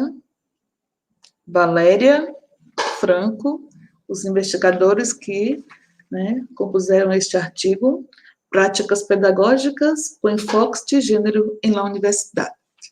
Muitas gracias. Gelli. Bueno, boa noite. Fiquem à vontade agora, Paola, por conduzir o restante da conversa. 10 minutos para vocês, depois a gente encerra. A gente vai ficar por aqui, mas vamos ficar em silêncio. Bien. Bueno, muchas gracias a Carlos y a Teresina por todas las presentaciones, por todo el trabajo de todo este tiempo, en vacaciones sobre todo.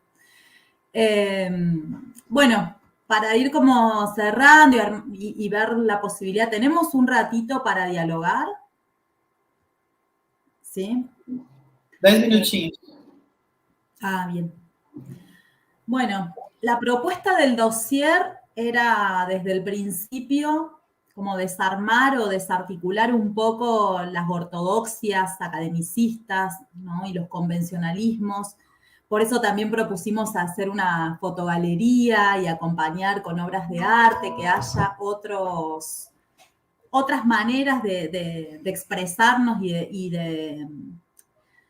y de también como descolonizar los saberes y las maneras en las que nos acercamos a los saberes, ¿no? Era un poco un homenaje a María Lugones y recuperar a María Lugones, a su legado, a lo que nos ha enseñado y lo que nos ha hecho pensar en toda su obra.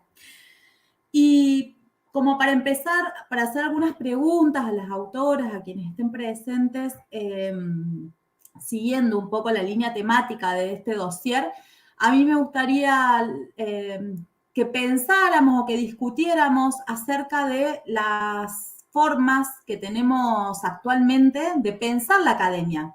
Durante este tiempo de pandemia hemos tenido que rearmarnos y reinventarnos dentro de la docencia, dentro de la investigación.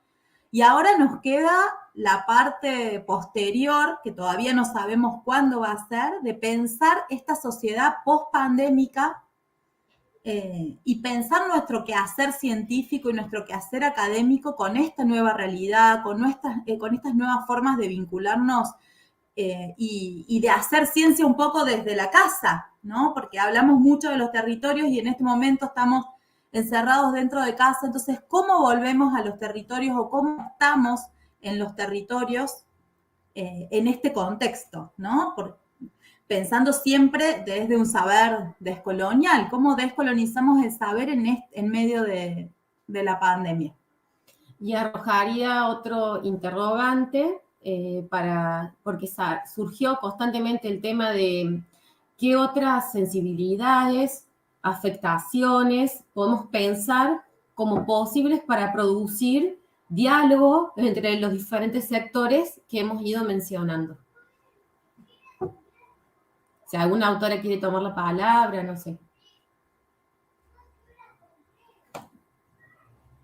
Ou alguma pergunta também, se alguém quiser colocar alguma pergunta lá no chat do YouTube, porque nem todas as autoras estão conosco agora na plataforma, mas estão lá. Se Gelli também quiser fazer um comentário, fica à vontade, Gelli. Prazer conhecer você.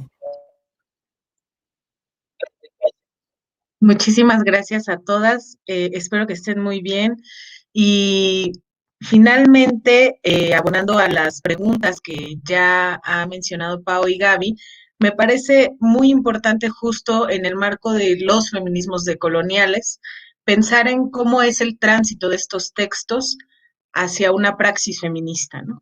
Cómo transitamos de la narrativa que nos compartieron en cada una de sus ensayos a una práctica cotidiana, feminista, que nos permita generar nuevos elementos conceptuales y no solo pedagógicos que se queden como en el marco de una fotografía fija, ¿no?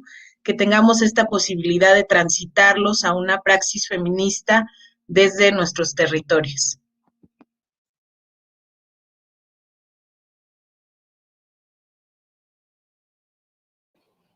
Terezinha, fica à vontade também, se quiser fazer algum comentário.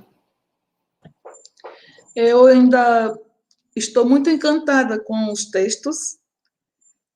Todos os textos me tocaram profundamente, em especial da professora Mariana Alvarado, pela proposta, né, que ela faz do auto-renascer, uma proposta que foi muito cara para mim durante todo esse tempo de descolonização mental por qual estou passando, estamos passando, na verdade, e como eu pontuei, como mulher negra, é uma descolonização tripla, ampla. Então, esse anular, esse cortar e esse expulsar são verbos muito importantes para mim. E são verbos muito caros para mim.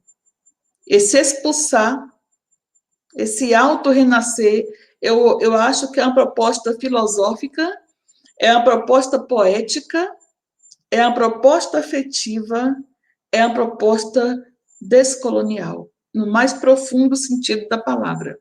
E mais que isso, a professora Mariana ainda está presente aqui na sala? Ela já saiu? Paola? Tinha problemas de conexão. Eu tive contato com a professora Mariana em 2019, na revista Estudos Filosóficos, quando eu enviei um artigo. E eu conversei com ela através do correio eletrônico, e foi um prazer imenso ver o nome da Mariana na revista, e eu pensei, como que esse mundo é bonito, né? Que mundo maravilhoso! Nunca eu poderia imaginar que ia estar aqui conversando com a professora Mariana, uma pessoa que eu conheci, na verdade, só através da escrita e nos acertos. Eu, como investigadora, mandando o artigo para aquela revista. E mais que isso, né, esse encontro hermano, né, essa questão da irmandade aqui, apesar de línguas diferentes, mas eu penso que a temática do patriarcado, a temática do racismo, são temáticas poliglotas. Então, nós acabamos nos entendendo, não só porque está falando de algo que nos toca de maneira individual e coletiva, mas o idioma, ele passa a ser não uma barreira, mas um convite, um desafio também a romper com esta questão daquilo que nos foi colocado como interdições. Geralmente, quando o nosso estudante pega um artigo em espanhol, em alguns casos, para ele, é uma interdição linguística. E, neste caso, é um convite a romper com isso. É um convite a romper com essas barreiras também. Eu tenho aqui uma co-orientanda, Ivanete, a professora Márcia está aqui, prazer, são muito bem-vindas, né? A Ivanete é uma co-orientanda aqui do Instituto da Federal da Bahia, do nosso grupo LINCE, que é um grupo de linguística e estudos culturais também. Então, nós discutimos muito a questão do idioma, e esta revista, e este dossiê, eu acho que é mais que um convite para vencer, para rompermos essas barreiras. Muito obrigada, professoras. Se puede decir también, no sé si están de acuerdo, Paola, Gabriela y Jelly, que es una revista anfibia también, ¿no? Así como este dossier, ¿no? Y el título que ustedes pusieron a la presentación, Escritos Anfibios, que están en el medio del camino, ¿no? No están ni allá ni aquí, au-delà, como se dice en francés, ¿no? Es un medio del camino, o como un autor de la literatura brasileña dice, el tercer margen, ¿no? Que es un lugar otro. Entonces... João Guimarães Rosa. Exactamente. Sí, y que es lo interesante, me parece, del dossier eso justamente, ¿no? El diálogo entre diferentes posiciones, entre activismos, porque hay mucho activismo en los textos, y eso se nota y me parece, hay mucha práctica, está la praxis pedagógica también aplicada a los diferentes contextos, y bueno, y textos más filosóficos como el de Mariana, por ejemplo, pero estos cruces a mí me parece que es lo que hacen súper enriquecedor y que era lo que habíamos pensado, ¿no? Cuando convocamos a pensarla o a honrarla a María Lugones, estamos pensando en esto anfibio.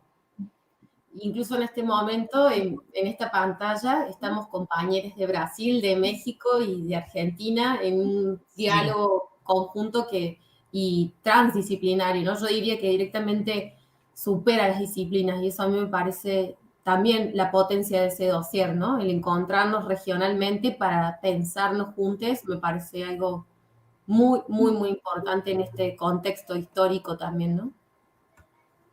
Ahí lo que dice Marcia, ¿no? Para los gobiernos fascistas, aprender español, sí, lo mismo para nosotros, ¿no? Es interesante que podamos encontrarnos, que el idioma no sea un limitante, estamos ahí pegaditos.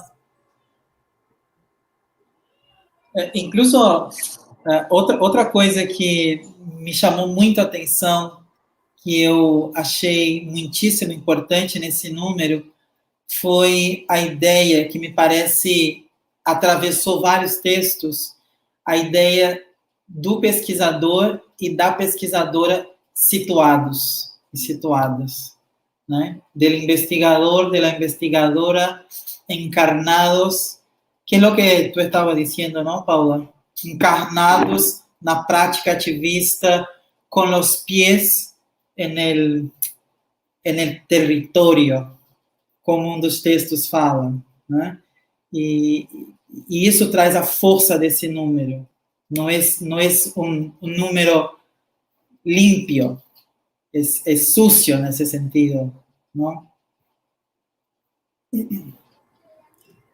Sí. Bueno, hable más un poco, si no vamos a terminar.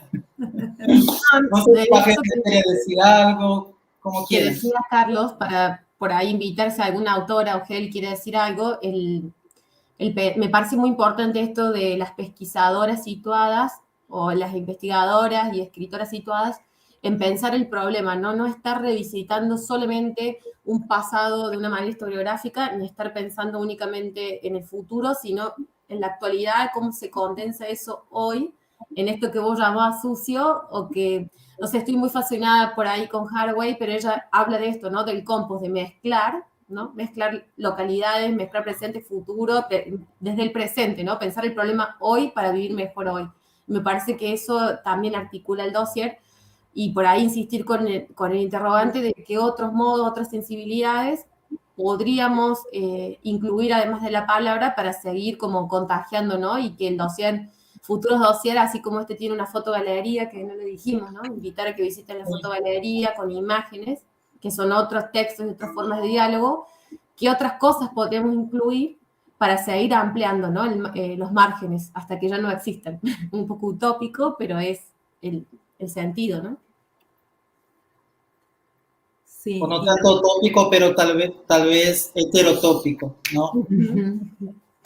Sí, y también, bueno, los textos que repiensan la historia, ¿no? Que hubo un par de ellos, repensar la historia desde una mirada interseccional, descolonial, ¿no? Cómo cambia incluso las olas o las ondas feministas, cómo van cambiando cuando las leemos desde este saber situado. Porque también, ¿para qué escribimos, no? Si no escribimos para potenciarnos, o para qué nos leemos si esa lectura o esa escritura no genera algo, no moviliza desde la sensibilidad. No sé, por lo menos es algo que siempre me pregunto yo, ¿para qué lo hago si eso a mí no me mueve nada individual y colectivamente? Algo que a mí me gustaría sumar a esta reflexión es la potencia de este tejido. Y la potencia de este tejido es que desde la palabra revive nuevos elementos para ser revisados, reflexionados y puestos en marcha, ¿no? Todo esto de ir más allá de la categoría de género nos coloca desde los territorios, ¿no?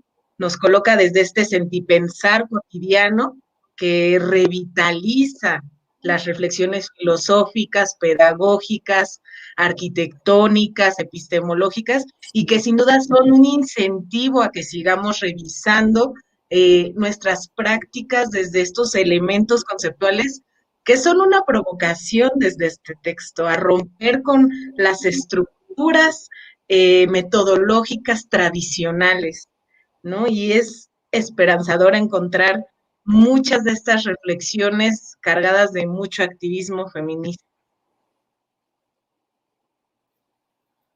Bueno, bom, a gente já vai se encaminhando para o final. Eu vou passar para a professora Paula, Gabriela e Gelli fazerem uma despedida rapidinho, depois Terezinha se despede também e eu dou alguns recados e a gente encerra. Com vocês.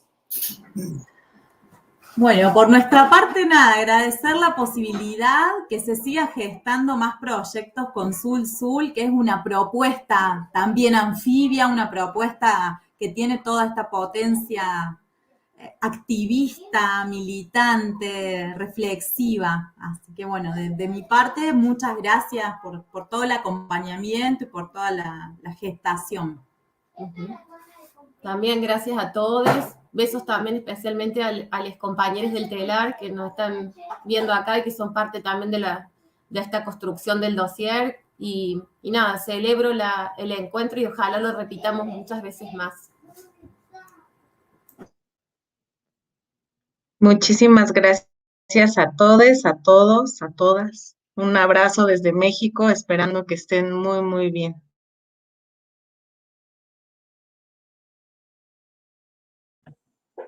Como eu falei no começo, esta noite foi uma festa, né?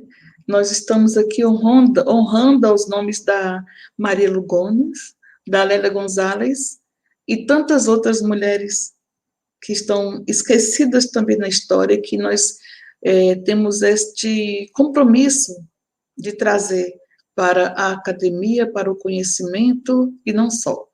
Então, eu quero agradecer mais uma vez às 3 investigadoras pela confiança na nossa Sul-Sul. Estamos aqui disponíveis para mais e mais diálogos. Esperamos um breve reencontro presencial, professora Paula, nosso fórum que deixou saudade. Quem sabe teremos um segundo fórum, e Gela e Gabriela estarão aqui conosco, quem sabe. Vamos pedir, né? Pedir ao sagrado, vamos pedir aos céus, para que tudo isso passe, para que possamos dar um abraço presencial, caloroso, hermano. Muitas graças, muito obrigada mais uma vez. Paola esteve aqui na cidade de Barreiras, oeste da Bahia, em 2019. É a isso que a professora Terezinha se referiu. Gente, obrigado pela participação de todas as pessoas presentes. Eu vou ser muito rápido, dar alguns recados para vocês. Para quem se inscreveu na Simpla, a gente vai até o final da semana enviar o certificado de participação. Geli, Paola e Gabriela, nosotros hemos creado esta estrategia de dar un certificado de 5 horas que contemplasse a leitura de um artigo, pelo menos, que as pessoas lessem os textos, né? Que elas participassem da leitura como um evento. Leitura-evento. Lectura-evento, não? Meio filosófico isso, pero está bem. Então, quem se inscreveu vai receber esse certificado. Quem tiver problemas, a gente pede para mandar um e-mail para corpus.possíveis@ufob.edu.br. Nós queremos agradecer ao grupo de pesquisa Corpos Possíveis, que é o grupo de pesquisa coordenado por mim, pela professora Terezinha, aqui na Universidade Federal do Oeste da Bahia. A nossa universidade, ela é jovem, desmembrada da Universidade Centenária da Bahia, localizada em Salvador, mas a nossa instituição aqui, ela tem 8 anos, vai fazer, não é, Terezinha? Esse ano. Então, a gente agradece ao grupo de pesquisa, sobretudo a dos becados, Adley e Samuel, que são os bolsistas vinculados à nossa revista e aos projetos do grupo, que viabilizaram essa live do ponto de vista técnico. A gente também divulga agora para vocês 2 chamadas, ou melhor, 3 chamadas que estão abertas na nossa revista. Você entra na página da revista, acima tem uma guia chamada Chamadas para Publicação, acho que é Chamadas de Publicação. Nós temos uma chamada para um livro, Paola e Geli, que está aberta a todas as companheiras e companheiros, as pessoas investigadoras de Latinoamérica, de los demás países de Latinoamérica, no aparte del Brasil, que también está ubicado en Latinoamérica. Invitamos a enviar artículos para este libro. Va a ser un libro, aunque estemos en este momento tan terrible en Brasil, hemos logrado dinero, financiación para publicar um livro. Então, vamos a publicar um livro no formato físico e no formato digital. As pessoas têm até, não me acuerdo agora a fecha, pero está no sitio de la revista, creo que el próximo mes, para enviar sus artículos. Puede ser hay una línea de investigación de feminismo, de feminismos, hay una línea de investigación de estudios de raza, de etnicidad, y hay otros sobre género y sexualidad. Toda una perspectiva crítica de los estudios de las ciencias sociales, ¿no? Há uma chamada também sobre a obra da ativista, né? A gente estava falando de ativismo agora, da ativista Marielle Franco. Marielle Franco foi uma vereadora brasileira assassinada, brutalmente assassinada, pelas forças de extrema-direita, que lamentavelmente crescem no nosso país e no nosso continente como um todo. Então, você pode mandar o seu texto até o dia 14 de fevereiro sobre a obra da ativista e vereadora. Ela também era uma pesquisadora, mestra em políticas públicas, se eu não me engano, até o dia 14 de fevereiro. Esses são os recados. Ainda esse ano, a nossa revista vai ter a qualificação da CAPES, então aguardem, esperamos que seja uma boa nota. Obrigada por confiarem no nosso trabalho. Um beijo a todos e todas. Estamos à disposição para dialogar no e-mail. Curtam o vídeo. Vou fazer vezes de um youtuber. Então, temos que ser como youtubers agora, não? Curtam o vídeo, compartam com seus amigos, não? E se inscrevam no nosso canal. Um beijo. Tchau, tchau.